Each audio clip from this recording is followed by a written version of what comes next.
Welcome back, everybody, to Huge Pop Wrestling Podcast, where the hits are hard, the stories are real, and the legend never dies. And today we've got a guest that brings the thunder. He's a powerhouse from one of wrestling's most iconic families, a former WWE superstar, a world traveled warrior, a man who's left his mark on every ring he's ever stepped into. From headbutts to history, this guy defies intensity, and you know the crowd goes wild every time he walks down this ramp. So stand up, make some noise, and feel the heat.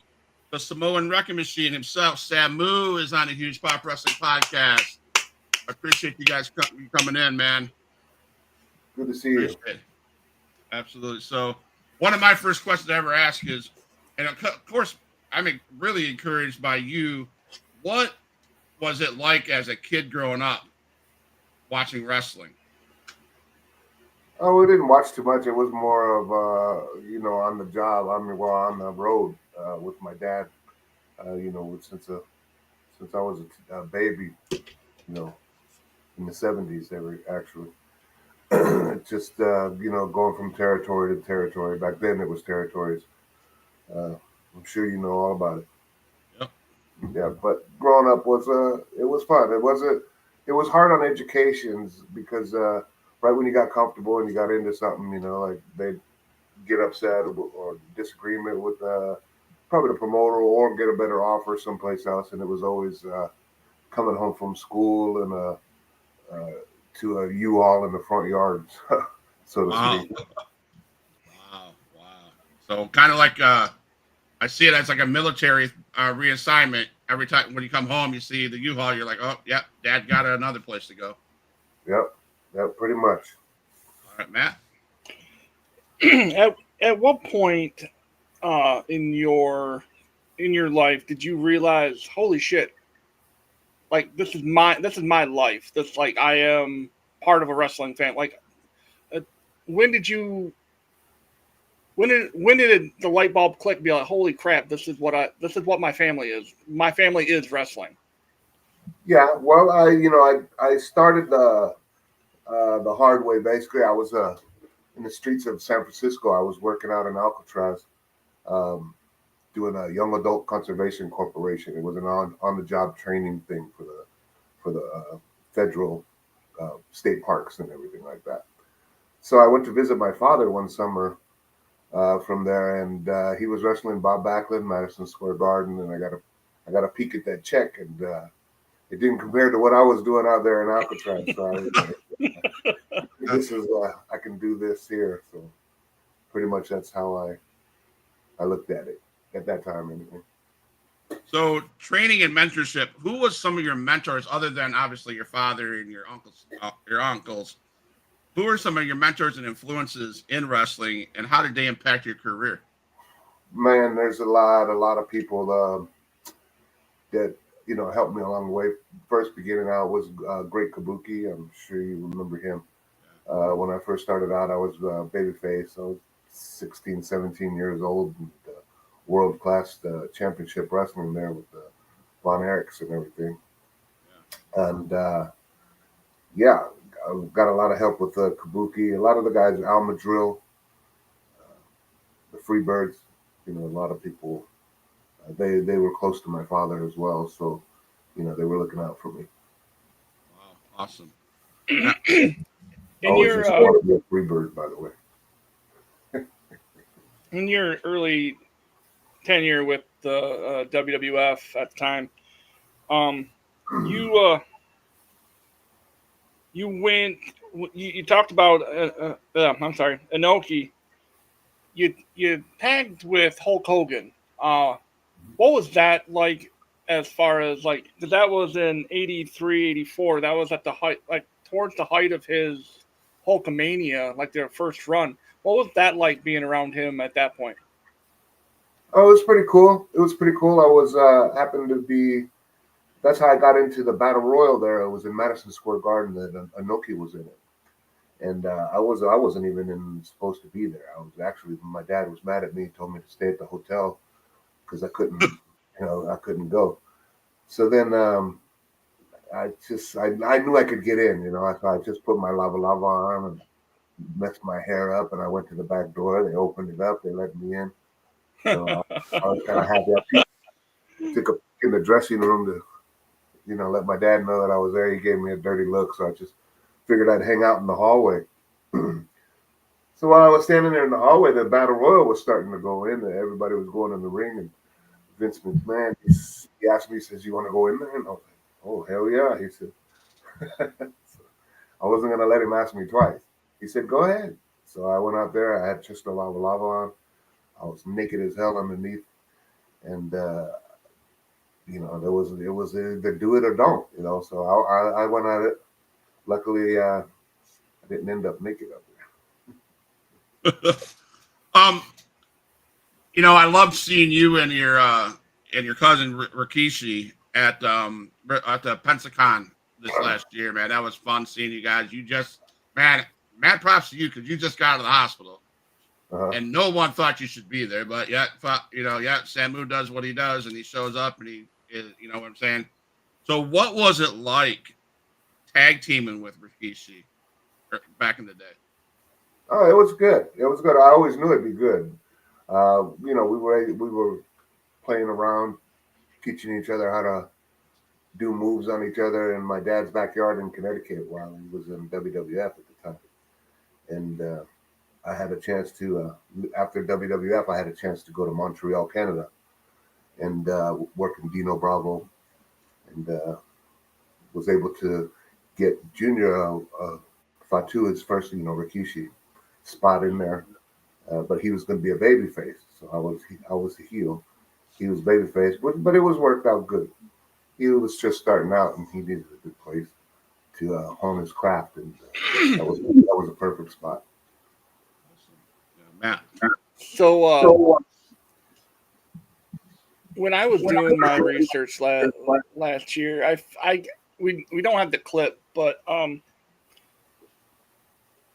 in the Royal Rumble you appeared in, there's a spot where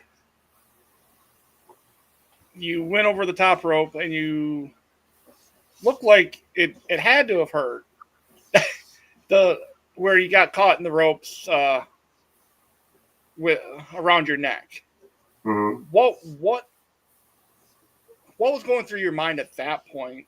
Like take us through that whole series of events. I guess would be the best. Another day in the office, bro. Wow. That was just another night.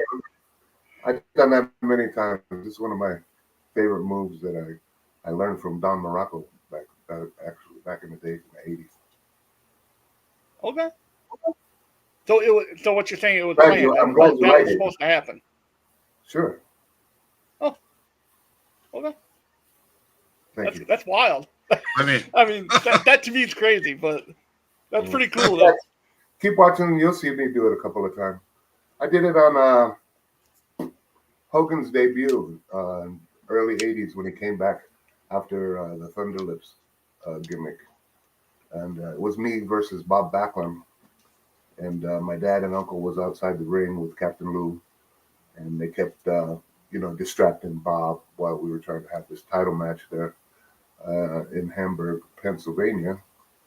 And finally, Bob got tired of us. He went in the back, comes back out, Hulk Hogan, boom, there it went. That was the beginning of Hulkamania, basically. right. Man. And while he was, making his debut, well, his comeback there, I did the Hangman right there too. Wow. I watched that one time. I'm like, there's no way in hell that does that all the time because that looked like it wasn't. Yeah. I didn't say it was easy.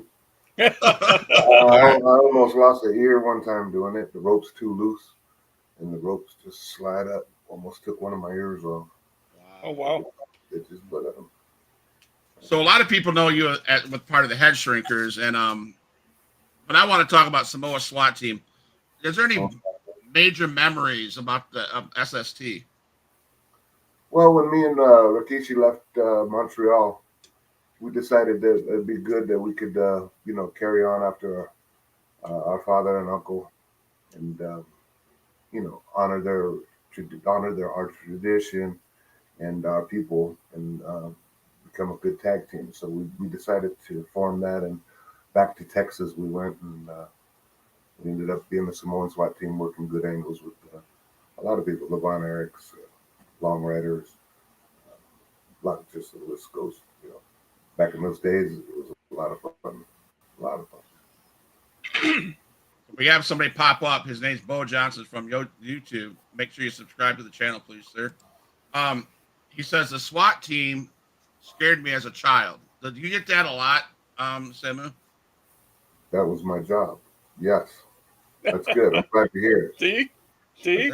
I tell my brother every week. I'm that as far as a heels are supposed to either A, scare you, or B, piss you off. And if they do both, hey, that's great. That works. But my question for you, as far as the Samoan SWAT team, running with Paulie Dangerously, or Paul Heyman now, at the early stages of his career, what was he like in that environment, like that early? Was he like he is perceived now, or was he a little bit different? Well, I mean, we were all out there. We were all learning. We were all. I mean, this business, you never stop learning. Let's face it. If somebody says they know it all, then they're lying. They don't. You never stop learning. Everything changes. Everything can be adapted. Paul was always a pleasure to work with. He always knew that he had a brilliant mind for business, and he wasn't afraid to express it. But we had a lot of good times together. I'll always remember the times that we shared down in WCW working with the Road Warriors and whatnot. So I was watching a clip. Steiners also, Road Warriors, Steiners. Those were our good. They were our style, No headlocks and stuff like that. It was like, let's get to it. Right? Did any of your matches turn into a shoot match just because you wanted to shoot fight? No. 80% of our matches we were shooting on each other anyway. I mean, we'd knock the shit out of each other, and there's many times I knocked Joe down and come on, get up, because I can't yet. so we'd give him time, and that goes back and forth too. Hawk would get me sometimes, that's just the way it goes. But we didn't complain. That was our style. We liked it like that. And not many people. A lot of people complained. Some people didn't. A lot of people, but like I said, like the Steiners and the Road Warriors, it was the same style. So it was like, and nobody's seen for a long time anybody that could stand up to the Road Warriors at that time. So we came in fresh from Dallas and ready to rock and roll. Well, I asked that question to ask this. I seen the video of you, The Undertaker, and you in a match, and you received a headbutt by Alpha. And what was that about? Was he just telling you, "Hey, man, shape up"? Was it a dad thing, like get your head back in the game type thing? Yeah, instead of slapping somebody to wake them up, my dad's style is headbutt him, knock the shit out. Hey, well, it worked, man. It worked. I used to have I had a grandma Maybank. We called her Grandma Maybank. And she, on a regular basis, if you made her mad at because you did something to her daughter, her kids, she'll grab a hold of your ears. And this woman had a massive forehead, and she gave you one hell of a headbutt. I'm like, so I assumed that's what Alpha was doing to you. It was like the dad son thing, like grandma, yeah. So.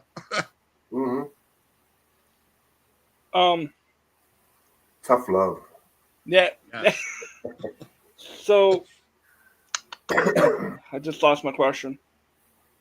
You had a match with hold on.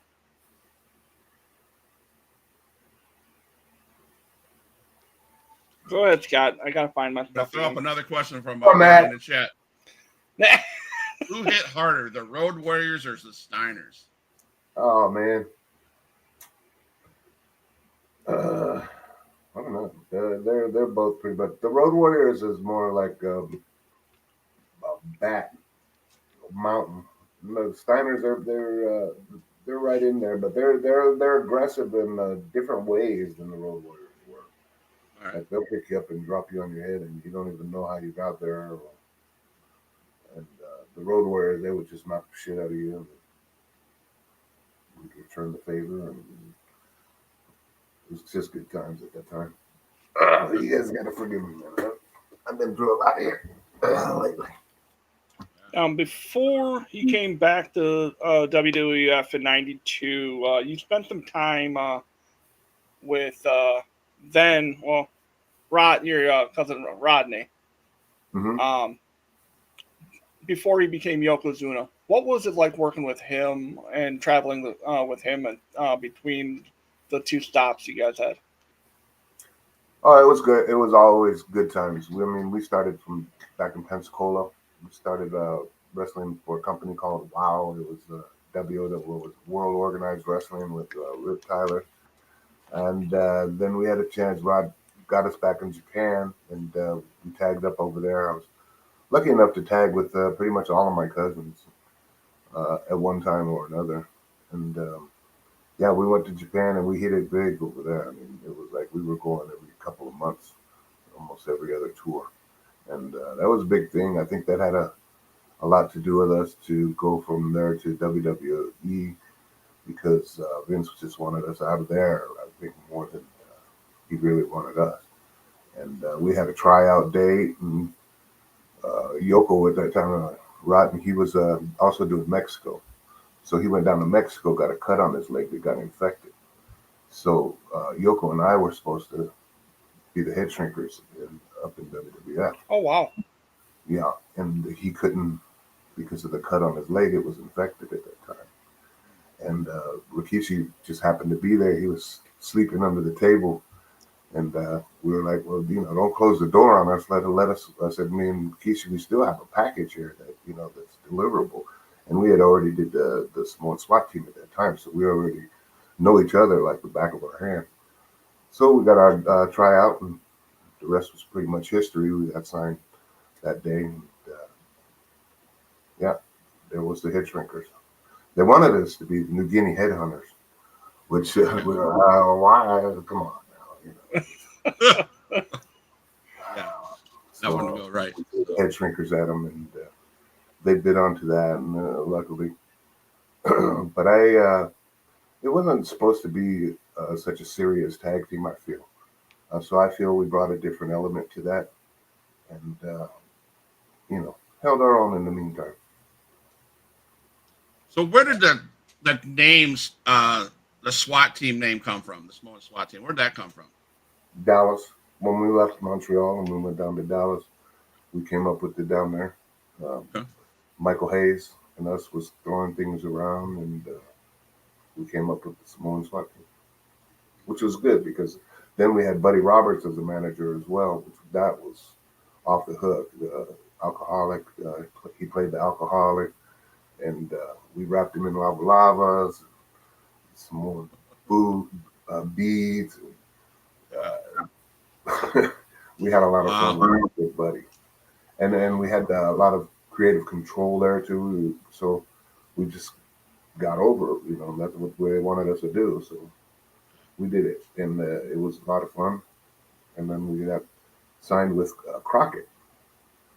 Crockett came up, and we went and had a meeting with him, and he wanted us in Atlanta. So we gave our notice to World Class, and we went down, followed the Freebirds down to Atlanta. Okay. No one on our way because it was like a month hiatus until we had to go. So in the meantime, before we got down there, they sold the company to Ted Turner. So now the new booker, Jim Hurd, apparently bullshitting, didn't know we were coming. So we got down, we done gave up the belt and gave up our place up in Texas and got down there to what we thought was going to be a good job, making us good money. And they're like, we didn't even know you were coming. So it's like, all right, here we go again, back down the fucking road. So I was like, listen, I said, let us go out there. Let us get over. If we don't get over in 2 weeks, then we'll leave. If we do, then if we could talk a contract. So the next week we got our contract. Awesome. So it was a good time. And that's when we got in with Paulie Oliver Humperdinck. Okay. And, it was a good time. Good deal. Good deal. Now, throughout all your travel that you've done just globally, what arena was your absolute favorite arena to perform in? I like Boston. Boston Gardens was always nice. Uh, Pittsburgh as well. Philadelphia Spectrum. Uh, yeah, Boston Um, Gardens, wild. So That's where all the pretty much heel fans are. When you go over there, they like the heels. yeah, More they than- do. yeah. It's a different type of fan between there and the rest of the places you go. Yeah. So memories of the night at NWA TV when you handcuffed Hawk to the steel cage and beat the Road Warriors down. What was that? That was pretty serious and nasty. Yeah, yeah, but a man's got to do what a man's got to do. So we're there to get over. We had a lot of good times and good propositions and working other guys, Midnight Express example. But we wanted to go up there because our style and nobody was working with the Road Warriors like we were. I mean, we were doing cage matches that were just off the hook. I don't even know if we could. I haven't seen any of them, but they were some wild. We did a good run with all cage matches every night, and that was like the end of uh, WCW at that time. With Ted Turner, Yeah. and yeah, yeah. That match is on TV on the YouTube channel. I watched it like a month ago, and I was like, holy hell! Cage match. Yeah, yeah, Oh, cool. I love hearing stories about guys ribbing each other and that kind of stuff. Is there any that you're any stories of the ribs backstage from anybody that you were either a part of or just seen happen that you are able to share with us?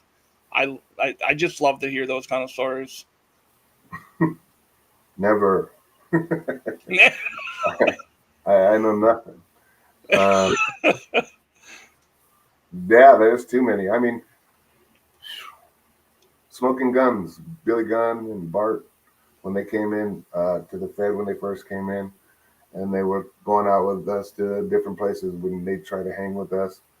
Uh, we'd have like 100 shots of Jack Daniels lined up at last call, and they'd be in on it, and they would not even make it halfway through.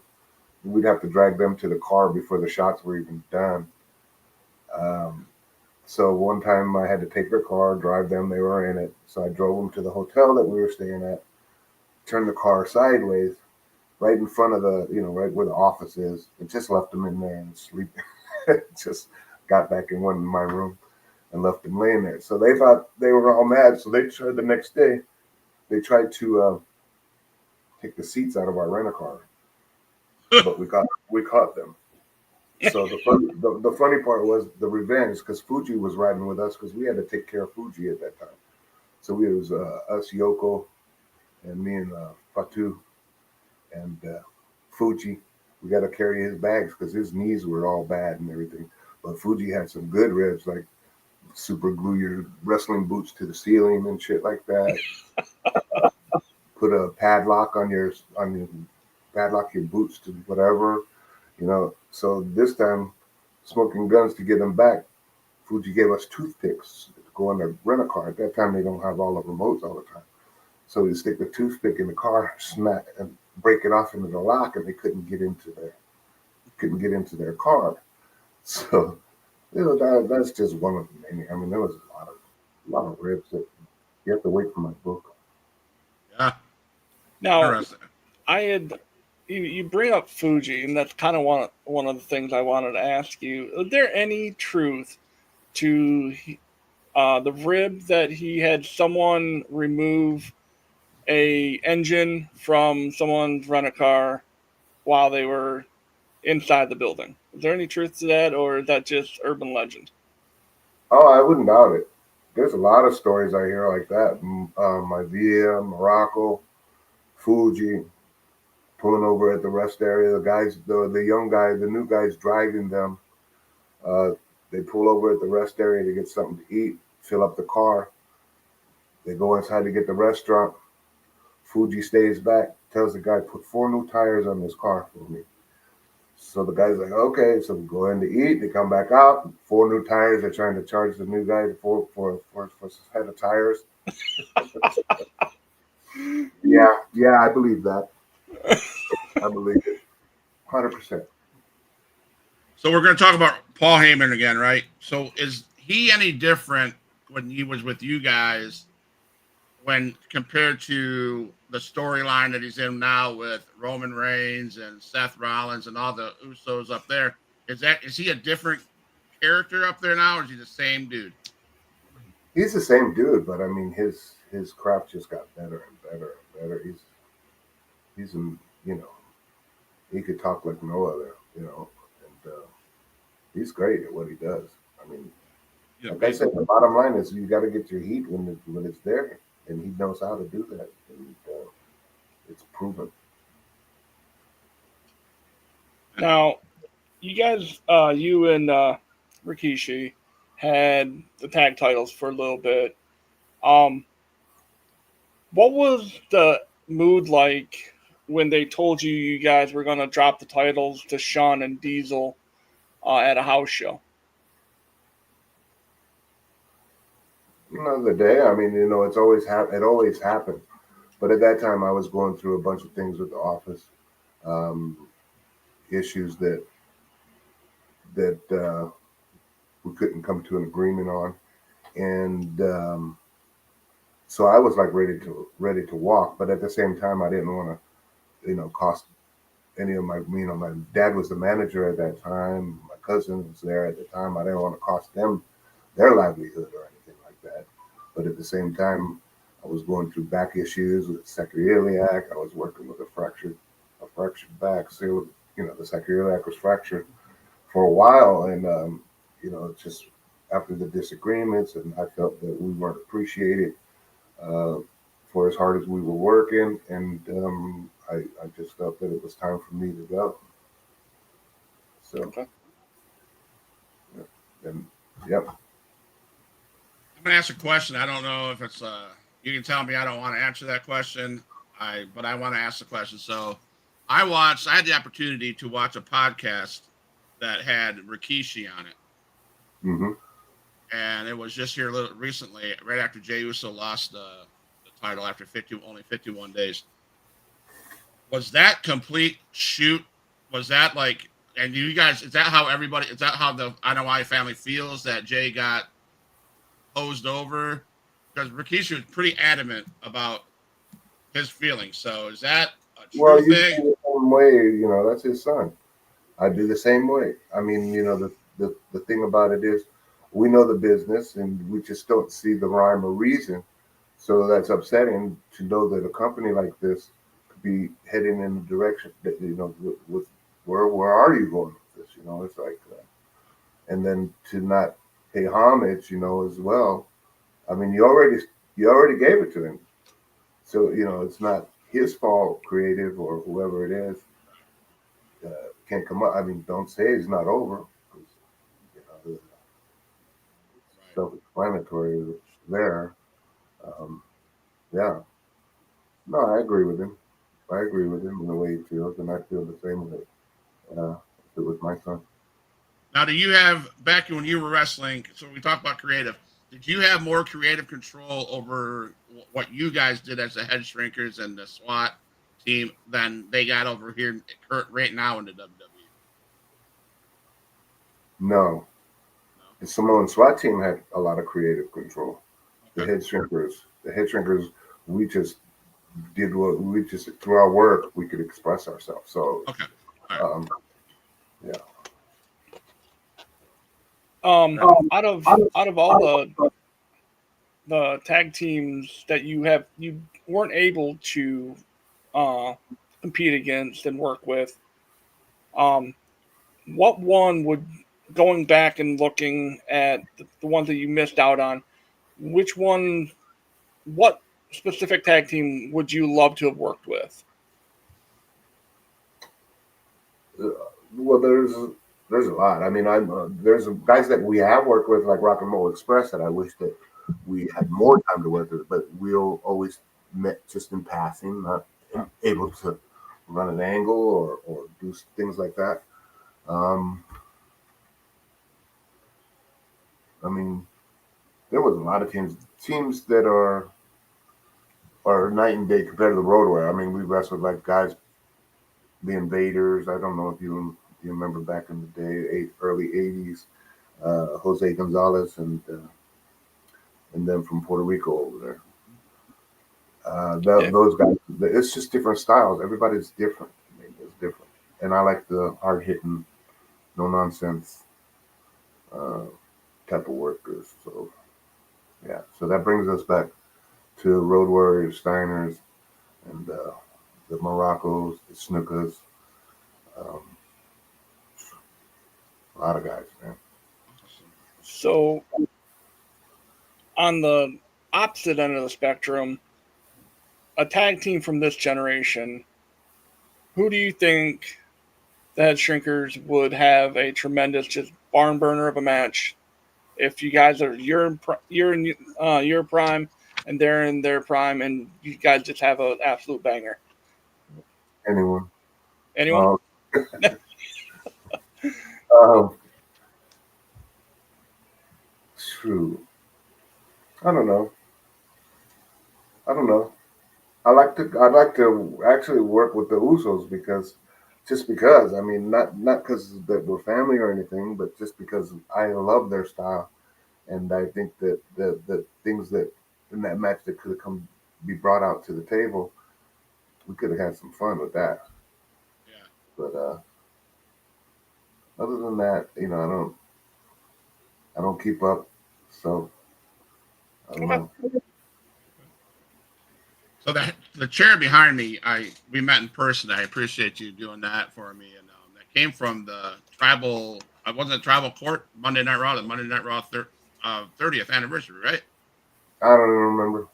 Okay, all right. Well, anyways, so you were at that event, so I think that was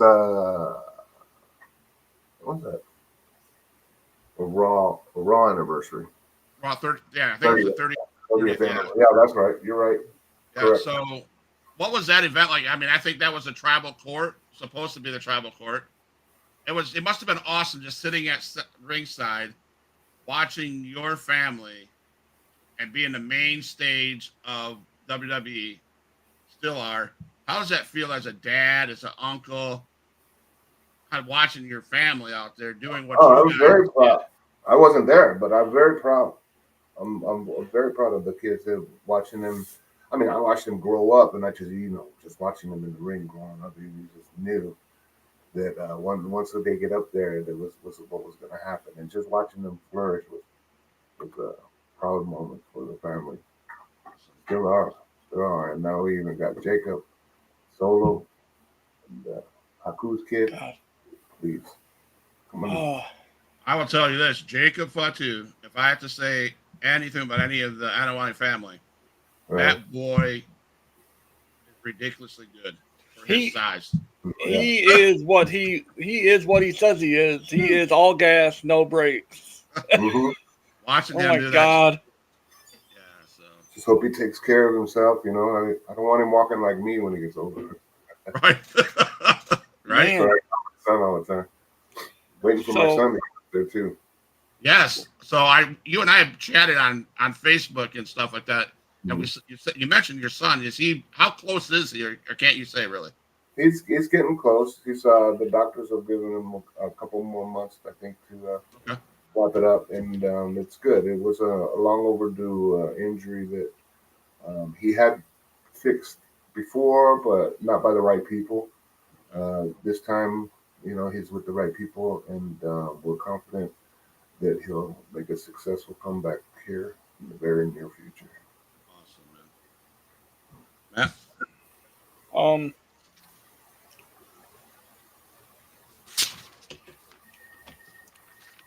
One more, Scott. Go ahead. Okay, so I just asked, what's your thoughts about you, SAMU, becoming a member of the WWE Hall of Fame? And if that happens, who would you want to induct you into the Hall of Fame? Oh, no doubt, my son or my cousin. Uh, but I'm content. I'm content. I know what I did in my career. I know what I've accomplished. I know where I've been, how many times I've been there, who I've worked with, and I've had a lot of things going on lately where I'm just appreciating life and taking all these memories, it's all about making memories for me now. I have grandchildren. I'm down here in Florida. I'm able to have a second, third chance at life again, and want to teach my grandkids how to fish and how to make memories and love one another. And that's what it's all about for me. So Hall of Fame, sure. Who wouldn't like to be in the Hall of Fame? But I'm content. Like I said, you know, my love's with my family. You talk about family. We're both dads. We're all three of us are fathers. Watching Roman and Jay and all those guys, Jimmy, all those guys grow up. What kind of, just out of curiosity, what kind of kids were they? Were they goofballs? Like what? Like did they get into any mischief? Like what? Just what? Have any memories of them just being goofballs? Kids are kids, but they play hard. They played hard. They always are very close. Joe's so proud of him and the accomplishment that kid made. I mean, my gosh. I mean, the hurdles that he jumped before he even started wrestling, and then to be able to achieve what he has and accomplished in our business in the short amount of time that he's been, shoot, you know, Right. Joe's the man. Joe's the man. He's on another level. Yeah. He definitely is. So WXW, you're living in Florida now. WXW was Alpha's baby over there, and you hear stories about that how WXW was is life for a whole lot of people. The way he trained, the way you guys trained, the way you taught. You hear stories from all kinds of people that are from WXW. So we've talked before about WXWC4, and you did some training. I don't know if you do training now, but out of the kids that you trained and brought up, is there anybody that we ought to be watching out for? Oh yeah, there are a lot of kids that's come through. Ace Ace Austin. I don't know if you know him. Yep. He's was with TNA. Uh, he came to me when he was like 15 or 16 years old. Oh well. He started from the bottom. A very humble kid. I love that kid to death. He's a perfect example of what's good for this business. Um, Electra Lopez, she came from Maine, and Okay. she also trained up in New Jersey as well. But she came to me as well when she was 18, and it was the beginning, getting them used to the ropes, teaching them how to bomb, and yeah, I'm very proud of them. You see a lot of kids that have it and they don't believe in themselves enough, so they end up quitting, and you hate to see it sometimes, but because they what they brought to the table, and it's not for everyone, I guess, especially if you're in a relationship, being on the road all the time, especially if you get hired full time. Our circuit was like 17 days on, 3 days off. It's really hard on a family. Out of those 3 days, you got to fly home, take one to fly home. Then you can rest, wash your clothes, wash your butt. Then it takes the other one to get back to catch up to everybody else. So it's really hard on a family. Oh yeah, I can imagine. So we're called Huge Pop Wrestling Podcast. What was, and we love our moments. What was your absolute favorite or most memorable moment of your career in through your eyes? Being able to tag team with my dad and my uncle at a young age in Madison Square Garden, Andre the Giant, Jimmy Snuka, and I believe it was Rocky Johnson. Oh yeah, But yeah, yeah. just matches like that was awesome time, especially learning. There it is. There we go. There we go. Yes. All right. Memories of working with Roddy Piper, man. Oh, I love Roddy. Yeah, he's a good kid. Good guy. He took me under his wing there a little bit. I get to follow him around. I took it upon myself to follow a lot of guys around. First time I rode a train, I think we was with Philadelphia to Boston, and he's like, "Come on, kid, let's go this way." So yeah, sure, let's go. But not as far as hanging out. I was young back then. I was only like 19, 20. And they were much older than me, but like I said, I was wide-eyed, like a deer with the headlights, sponge absorbing everything I could. That's right. I think you do. You have to. You have to in this business, right? Oh yeah. So this question comes up on this our little chat here. I'm not going to ask it until now. I have two off the wall, non-wrestling related questions. Bear with me. So the first question is, what hurts more, a chair shot or stepping on Legos?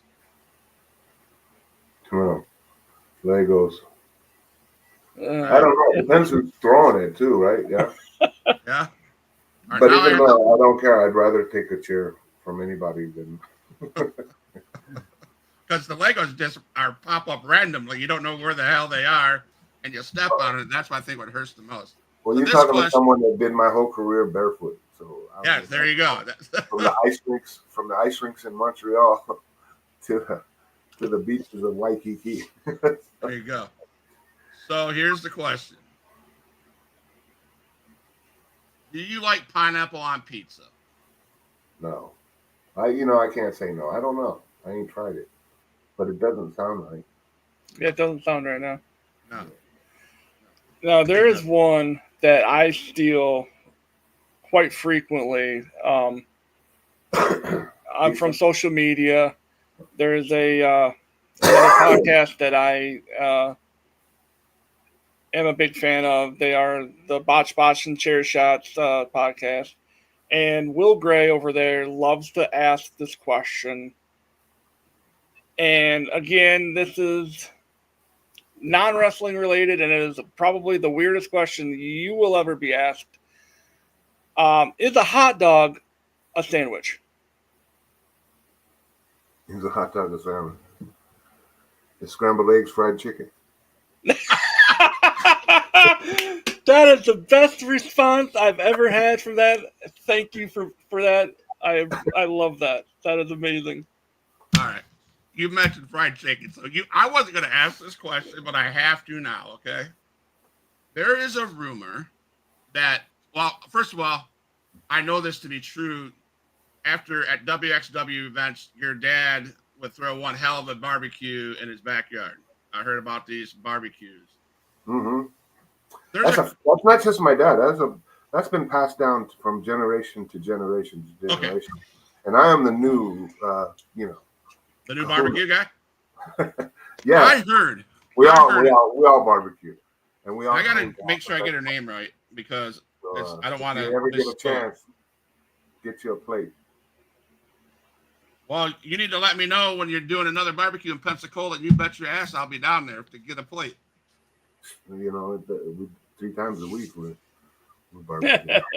All right, I'll text you like on 1 weekend here after school starts. I'll say, "Hey, you have a barbecue?" I might need to get myself a plane ticket. You know how we do. I know. So Ashley Hartley, one of office students. I don't know if she was your student, but there's a rumor that somebody burnt the chicken. Oh, I have no idea. No idea? Okay. All right. She's safe then. I guess there was an incident at one of your dad's parties that the chicken came out burnt, and he was not having it. He was not happy. Yeah, no, I'm sure. Who left her in charge? I have no idea. I think that's what your dad asked. The guys should do the cooking, especially at the barbecue. The guys should do the barbecue. So, it's more on culture. The guys do most of the cooking anyway. All right. I'll have to take you up on it, man. You're gonna get a text message that goes, "Hey, you having a barbecue?"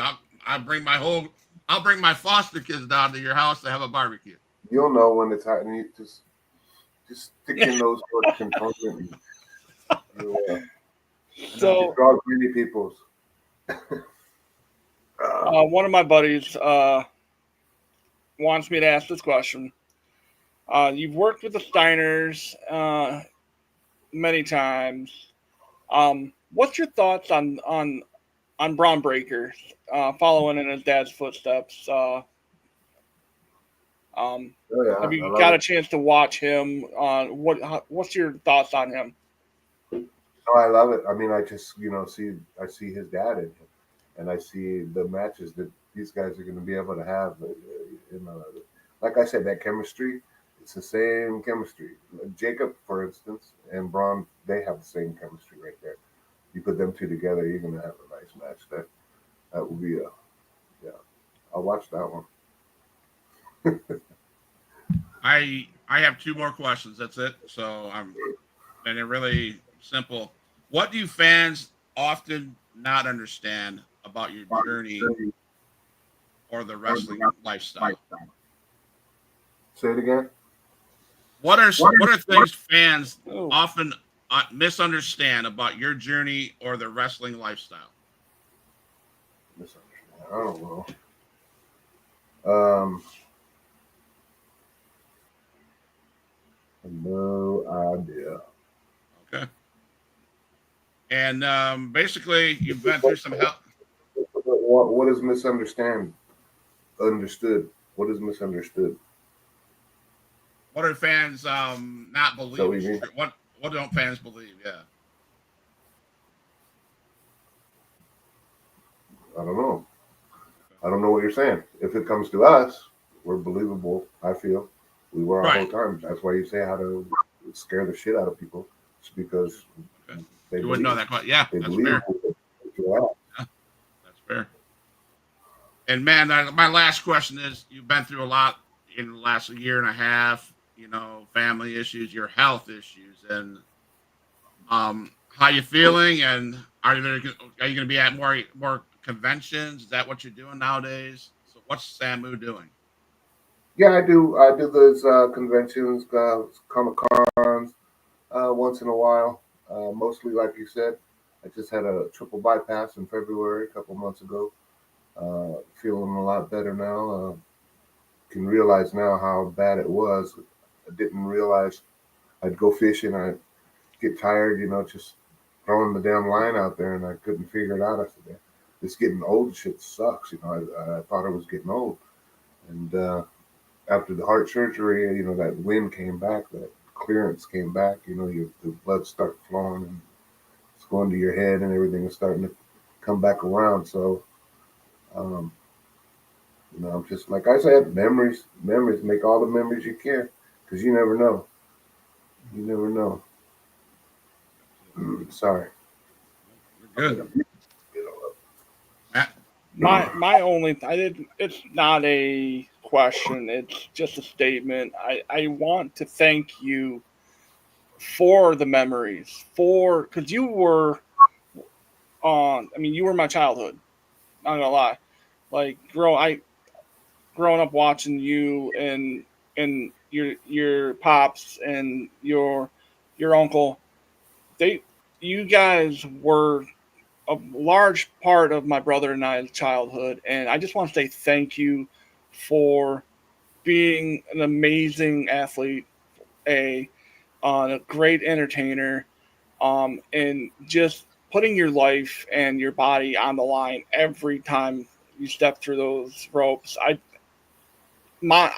cannot say thank you enough for being an amazing, just amazing performer. appreciate you, Matt. Appreciate you. But there's nothing I wouldn't change. We'd do the same thing all over again if I had the chance. We had a lot of fun doing it. We met a lot of good people. The fans are unbelievable, and look forward to still entertaining them through family. So sit back and enjoy the ride. I'm gonna echo Matt. I'm gonna ditto him. I Never in a million years. Like you said, we watched you on TV. You were like that guy, those guys. We want to watch them, right? And then when it so happened, I bought that chair from you, and you were so nice enough to say, "Hey, I'll meet you at this park." Right. And for me to hear it from a professional was like, "Oh, okay." It's you showed the generosity, you showed the love, the family. You lived the model that your pops set in place, and you could tell through you and how you talk to us. You chat with me on Facebook. I say thank you. I appreciate your heart. I pray for your health. I appreciate the skills that you taught the kids that you brought up through the family. You guys are an example of what I think every family should model, because you guys are it's togetherness, and it's shown through your social media. It's shown through talking to several. I've had several WXW stars on the show, and they talk the same way about you, your dad, your uncle, and Ricky, all those guys. I say thank you for setting that example.